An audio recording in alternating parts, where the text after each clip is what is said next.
Hello और दोस्तों, आप सबका स्वागत है मेरी एक और नई रिएक्शन वीडियो में। ये वीडियो है पाकिस्तान मीडिया का है जो प्रोपेगेंडे फैलाते हैं, कभी तुर्की के अगेंस्ट, कभी चाइना के अगेंस्ट, कभी इंडिया के अगेंस्ट। मतलब इंडिया को घेरने की कोशिश करते हैं हर बार ये लोग, लेकिन मुंह की खाते हैं, पढ़ते हैं कुत्ते की तरह और सो जाते हैं। तो इसी वीडियो में इन्होंने प्रोपेगेंडे फैला रखे हैं। तो इस वीडियो को देखते हैं और पेलते हैं अपने तरीके से। शुरू करते हैं वीडियो, लेकिन वीडियो शुरू करने से पहले वीडियो को लाइक कर लें, चैनल को सब्सक्राइब कर लें, बेल आइकन दबाना ना भूलें। और पीछे शो रहा है तो उसके लिए सॉरी। आपको पटाखे बहुत सारे चल रहे हैं। शुरू करते हैं वीडियो बिना किसी देरी के। चलते हैं वीडियो की तरफ और पेलते हैं अपने तरीके से। हम आज बात करेंगे ब्रिक्स की, ठीक है। और आप लोगों ने हमें तो आने नहीं दिया पाकिस्तान को इसका भी शिकवा है कि आपने पाकिस्तान को नहीं आने दिया, लेकिन आपने टर्की को भी या तुर्किया को भी नहीं आने दिया। मैं ये नहीं कह रहा हमारी कंट्री ने बदला लिया, लेकिन एक बार सोच कर देखिए, आप एक्सपेक्ट कैसे करते हैं? क्या पाकिस्तान को एक बार शर्म नहीं आई होगी ये पूछते हुए या कहते हुए पाकिस्तानियों को कि यार इंडिया ने हमारा रास्ता रोक लिया? ओआईसी में पाकिस्तान ने क्या किया था, क्या करता है? हालांकि इंडिया को ओआईसी की जरूरत नहीं है, ओआईसी को इंडिया की जरूरत है आज के दिन। बट स्टिल पाकिस्तान ने अगर सबसे बड़ा अड़ंगा ओआईसी में लगाया तो उसके पीछे का रीजन बता दीजिए आप प्लीज। पहली बात तो इंडिया ने ऐसा कुछ कहा ही नहीं होगा। इंडिया ने सिर्फ इतना कहा है कि एक तरीके से जिसे कहते हैं कॉमन ओपिनियन चाहिए, ऐसा नहीं होना चाहिए कि हम इम्पोज कर और एक आधे को। हम तो ये चाहते हैं पाकिस्तान आए, लेकिन अपना वो जो प्रोपेगेंडा उसे छोड़ के आए। लेकिन हमें तो हाँ जी, मुझे तो as a Pakistani, maybe I am wrong, लेकिन मुझे तो एज अ पाकिस्तानी यही नजर आता है कि पाकिस्तान ने हर जगह जाकर कश्मीर कश्मीर किया, लेकिन हमें मिला तो कुछ नहीं, किसी ने साथ नहीं दिया। तो आप क्यों डर रहे हैं भाई? हमें डर नहीं है, कर ही क्यों रहे हैं ये तो बताओ। मेरे को कोई दल ही पकड़ा है, मेरी ताकत देख के कोई मेरी तरफ आंख नहीं उठा रहा। लेकिन जिस दिन मैं कमजोर होऊंगा या जिस दिन मैं कमजोर था तब तो हमारे क्रिटिसिज्म हुआ। आज कोई नहीं बोल पाता ना। और आज अगर पाकिस्तान बोल रहा है और सारे के सारे चुप है तो इसका मतलब ये नहीं है कि जो पाकिस्तान रेलेवेंस है उसको खत्म कर चुके हैं। नहीं, प्रॉब्लम ये है कि अल्टीमेटली अगर कोई मुझे आज भी गालियां बक रहा है तो इसका मतलब उसकी इंटेंशन मेरे लिए ठीक नहीं है। तो एज एन इंडियन मैं क्यों सपोर्ट करूं? चलिए पाकिस्तान को कर दिया, लेकिन आपने तो टर्की को भी नहीं आने दिया ब्रिक्स में। कि मैं एक कंट्री को अपने किसी ग्रुप में अगर मैं रोक सकता हूं तो मैं क्यों आने दूं? क्योंकि वो मुझे पता है एक बार अंदर आने के बाद ही कश्मीर को और ज्यादा सपोर्ट करेगा, कश्मीर को और ज्यादा तोड़ने की कोशिश करेगा। और सबसे बड़ी बात, शिमला एग्रीमेंट यही तो कह रहा है। कश्मीर मामले में हम दो जो है वो बायलैटरल डिसीजन लेंगे, आप और हम, काम खत्म। अब सवाल ये वहां टर्की कर क्या रहा है, जबकि पाकिस्तान और इंडिया के बीच का मसला है। पाकिस्तान का साथ दे रहे हैं ना, इसलिए पाकिस्तान अब आ जाओ, अब आप साथ देने की बात कर रहे हैं, साथ देने की बात कर रहे हैं, वेरी गुड। तो पहली बात तो ये कि आप लोग आदमी जी थोड़ा सा रिसर्च कर लो तो बढ़िया रहता है। आप लोग तो रिसर्च नहीं करते, आपकी पाकिस्तान मीडिया, पाकिस्तानी यूट्यूबर बिना रिसर्च करे कुछ भी बोलते रहते हैं। तुम लोगों के इस प्रोपेगेंडे से तंग आके तुर्की ने बोला कि भाई ऐसा कुछ भी नहीं है। रीजन सबसे बड़ा ये था कि इस बार मेंबरशिप के लिए वोटिंग नहीं हुई वहां पे। मेरे को अगर वो मिल गया ना तो मैं लगा दूंगा। तुर्की ने स्पेशली एडवाइजरी जाहिर कर इस चीज के लिए बोला, उसने खुद ट्वीट करके बोला। लेकिन तुम लोगों के प्रोपेगेंडे की तुर्की को इंडिया ने आने दिया, पाकिस्तान को नहीं आने दिया। और किसकी मदद से? चाइना की मदद से। चाइना ने अपोज नहीं करा। चाइना तुम्हें धो रहा है, कभी उसका फॉरेन मिनिस्टर तुम्हें पेल के चला जाता है, कभी प्राइम मिनिस्टर पेल के चला जाता है, कभी टीटीपी वाले पेल के चले जाते हैं, तुम्हारी इसी प्रोपेगेंडे की वजह से। तो भैया थोड़ी रिसर्च कर लिया करो, ऐसी खामखाम बेइज्जत मत हुआ करो। फिर कहते हो कि इंडियन हमें रोस्ट करते हैं, ना करें फिर ऐसी हरकतें करोगे। तुम मुर्गियां प्रेग्नेंट कर देते हो, बकरियां प्रेग्नेंट कर देते हो, तो रोस्ट नहीं करेंगे हम तो और क्या करेंगे? तुम्हारे अंदर इतने टैलेंट भरे पड़े हैं, उनके साथ गुण भी पिसता है। पहली बात तो इंडिया ने ऐसा कुछ रास्ता नहीं रोका। टर्की आज भी ऑब्जर्वर स्टेट्स या सबऑर्डिनेट स्टेट्स कुछ ऐसा उनका एक कैटेगरी बनाई है, उसमें टर्की शामिल है।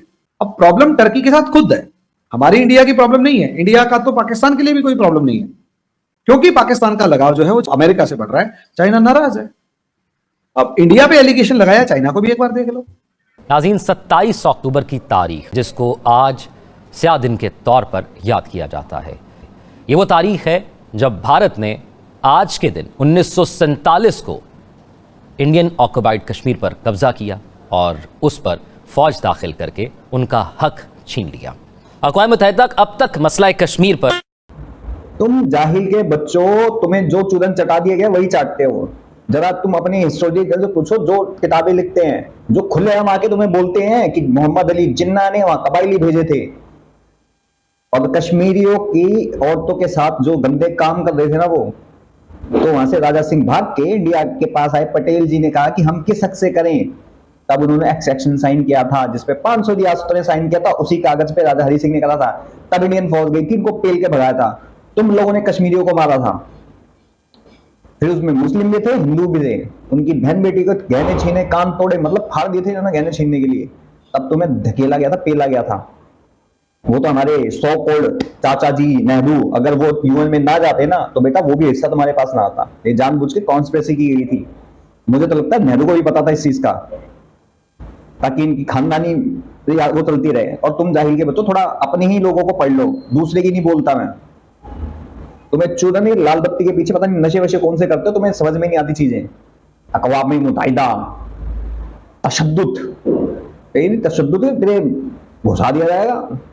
मुतअद्दिद करारदादें मंजूर कर चुकी हैं, उनके पास हम जाते हैं, हमें कहा जाता है बैठे। इन करारदादों के बाद भी कहा गया बैठे, फ्रंट रो में बैठे, हम आपकी बात सुनते हैं, आपका मामला हल कर देते हैं, और फिर उठाकर आखिरी सीट पर बैठा दिया गया और फिर हमें बोलने की भी इजाजत नहीं दी गई। महजूब साकिब साहब, पाकिस्तान का जो मतमाई नज़र है कश्मीर के मसले पे, एक शेर सुनाते हैं आपको। एक पाकिस्तानी शायर का शेर है, मेरे वजूद का हिस्सा है वादी कश्मीर, ये मेरा कर्ज है लेकिन वसूल कैसे हो।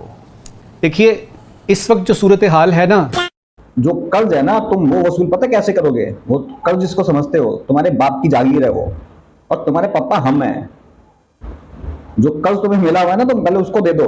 कर्ज वसूल कैसे करे? तुम्हारे कर्ज वसूल को वही तुम्हारे पिछवाड़ों में डाल दिया जाएगा, रोते फिरोगे पूरी जिंदगी भर, फिर कहोगे इंडिया ने मार ली हमारी।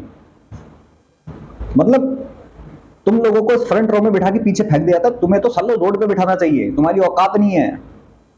क्या दुनिया को नहीं दिखता कि तुम प्रोपेगेंडा करते हो बहुत सारे, अपने ही देश में खुद अटैक करवा के। और सबसे बड़ी बात, इनकी पुलिस खुद बोलती है इस चीज को, केपीके के पुलिस वाले बोल लेते कि इनको हटाओ, फौजियों को हम अरेस्ट करते हैं, जिनको ये कहते कि हमारा आदमी है। ये सोचो, इनकी पोल यही खुलती है, तो ये खुद अपने पर अटैक करवा के कहते इंडिया ने करवा दिया, इंडिया इसमें शामिल है, रा शामिल है। अब तुम्हारी आर्मी वाले शामिल है इसके अंदर।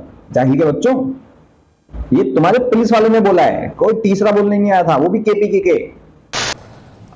वो तमाम हदूद पार हो चुकी हैं जो कि इंसानियत की तारीख में जब जुल्म और बर्बरियत की बात होती है। अब तक आप ज़रा तादाद देखिए, कितने लोग जो हैं वो शहीद किए गए, कितनी माएँ जो हैं उनसे बेटे छीने गए, कितने बच्चों से उनके वालिदैन छीने गए।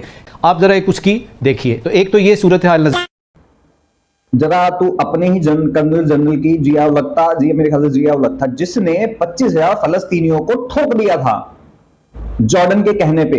25,000 फलस्तीनी ठोक दिया था भाई, लिटरली ठोक दिया था। तब तुम कहां अपनी बुआ जवान करवाने गए थे भाई? बुड्ढे तुम तो होगा उस टाइम पे। मैं घंटा इनकी इज्जत नहीं करता, सुअर होगी, ये तो होगा वहां पे चचा। तब तो तुम जवान थे, हो गए थोड़े बच्चे में चाहे हो गए। जिया उल-हक ने फलस्तीनियों को क्यों मारा था? रीजन क्या था? 25 से 26,000 ब्लैक सितंबर के नाम से वो दिन याद रखा जाता है। सर्च मान लो जरा, कोई भी बकचोदी करवा लो इनसे बस खाली, और कुछ नहीं। प्रोपेगेंडा करवा लो। इसी प्रोपेगेंडे की वजह से तुम यूएन में भी लात खाते हो और वर्ल्ड में भी लात खाते हो। इसलिए तुम्हारा साथ सबने छोड़ दिया है, क्योंकि तुम एक झूठी कौम हो, एक नल्ली बेरोजगार हिजड़ी कौम हो। क्योंकि तुम्हारी फौज में दम नहीं है, नुन्नू कटवा के सब कुछ कटवा लिया अपना, उनके अंदर दम नहीं बचा है। शुरू से ही दम नहीं था। 93 घर की पैंटें उतारी, 65 में टैंक छोड़ के भाग गए तुम लोग हैं। 99 में अपने लोगों की डेड बॉडी तक नहीं ली तुमने। तो तुमसे बड़ी नाकारा निकम्मी कौम कौन सी हो सकती है? सामने से लड़ नहीं सकते, इसलिए तुम ये हिजड़े भेजते हो, जिनको हम 72 बकरियों के पास भेज देते हैं। समझ गए? तशद्दुद कितने लोग मारे गए, सारे जिहादी पे ले गए हैं, सारे जिहादी मारे गए हैं। 72 उर्दू के पास है सारे के सारे, बकरियां प्रेग्नेंट कर रहे होंगे सारे।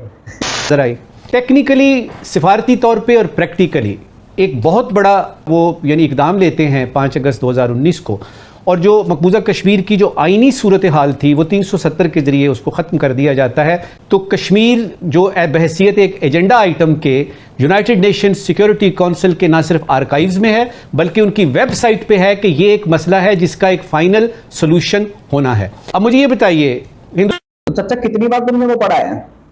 क्या लिखा है उसके अंदर? पढ़ा भी है तुमने, या तुम बस खाली बकचोदी करने के लिए आ जाते हो? हैं बकलोल कहीं के, बक बुड़बक।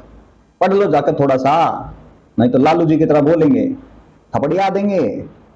समझ गए? बुड़बक कहीं के। हिंदुस्तान कहता है ये हमारा अटूट अंग है। आज जरा देखिए तो सही वहां की सूरत हाल क्या है कि आपने 5, 6, 7 पता नहीं 10 लाख आपने फौजी, यानी अगर वो आपका अटूट अंग है, 1 मिनट के लिए मान भी लिया, तो आप ये जुल्म अपने अटूट अंग के साथ क्यों कर रहे हैं? इतने फौजी अपने भेज के उनकी जिंदगी, उनकी तालीम, उनकी सेहत, उनके हिसाब किताब, उनकी सोच, उसको महसूर करने का क्यों सोच लिया है? लेकिन तस्वीर का दूसरा रुख ये है कि दुनिया में एक मुल्क भी ऐसा नहीं है जिसने ये कहा हो कि जनाब अब कश्मीर आपका हिस्सा है। तो कश्मीर तो वैसे ही डिस्प्यूटेड एरिया है ना जी। अच्छा जी। दूसरी बात यह है कि सिक्योरिटी काउंसिल के एजेंडे की अब झोपड़ी के चच्चा, मतलब कुछ भी बकचोदी करते हो तुम अपने न्यूज चैनल पे बैठ के, कोई भी प्रोपेगेंडा फैलाते हो। कश्मीर में जितने हॉस्पिटल, जितने कॉलेज है ना, तेरे पूरे पाकिस्तान में नहीं होंगे। और कितने 8 लाख फौजे हैं। कतई चूतिया हो गया तुम सारे, कतई चूतिया। कौन से नशे वशे, क्या बकरी की मींगड़ी वींगड़ी खा के आते हो तुम सारे के सारे हैं? हिंगोली समझ के बकरी की मींगड़ी खा जाते हो, या फिर वो क्या कहते हैं उसको, काली काली से आती ना वो नशे करने की, वो उसको समझ के खा लेते हो। तो अलग टाइप के नशे हो जाते हैं तुम्हें फिर। तशद्दुद 8 लाख 10 लाख फौजा पे कतई चूतिया हो गया बे। मतलब वहां पे G20 की मीटिंग हुई और सब खुले में गए, लोगों से बात करी, वहां पे मीडिया गई, इलेक्शन हुए, एम्बेसडर गए वहां पे, पता नहीं कितने 4 या 5 देशों के।